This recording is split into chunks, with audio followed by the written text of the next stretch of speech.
Hey, it's Ireland, it's Monday, welcome to the Rough Cuts. I am still going through my cinematic blind spots, the movies that I'm supposed to have seen already. This week I was initially going to review The Green Mile, but I've ordered that on Blu-ray and it hasn't arrived yet, even though it was supposed to, so instead I'm doing a review of Some Like It Hot, which is a 1959 comedy by Billy Wilder. Billy Wilder directed The Apartment, which is possibly my favorite romantic comedy of all time, and I think I've mentioned my love and adoration for that movie in another review, and it's also made a bunch of other really good, classic, important movies, and therefore I had great expectations for this movie. This film, Some Like It Hot, was paced almost perfectly. It's 2 hours long, and I did not notice that. It seemed like it was at most 80 minutes. It's a great comedy, and it's got a really nice rhythm, and all the characters go through all the beats they need to without it seeming formulaic and boring. But the characters themselves aren't really the focus. It's a very cynical film, and I guess that's a trademark of Billy Wilder. It's an old comedy, so it hasn't aged perfectly, but I really enjoy most of the humor and tone, even though I don't laugh at individual jokes. And at this point in the video, it's time for the obligatory synopsis. This is a film about two men who are in a band, and it takes place in, I think, the 1920s. They are witnesses to a gangster crime, so a bunch of mobsters are after them, and they run away to Florida to join an all-girl jazz band, so they dress up in drag. Once they get there, they meet Marilyn Monroe, who is the lead singer of this band, and she looks like Marilyn Monroe. And Marilyn Monroe informs them that she really likes really rich millionaires with glasses, so one of them pretends to be a really rich millionaire with glasses. And another really rich millionaire with glasses falls in love with the other guy, even though he's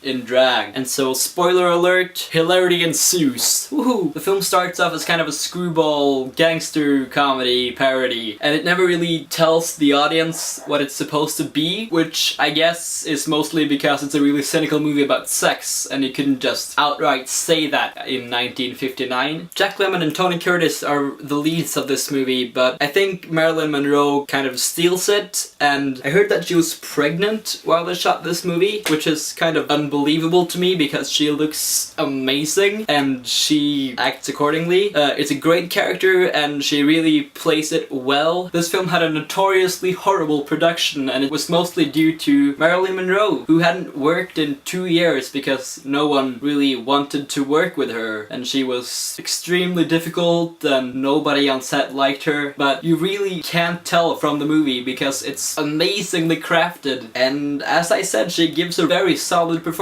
I really enjoyed this movie, and I will give it 8 stars out of 10.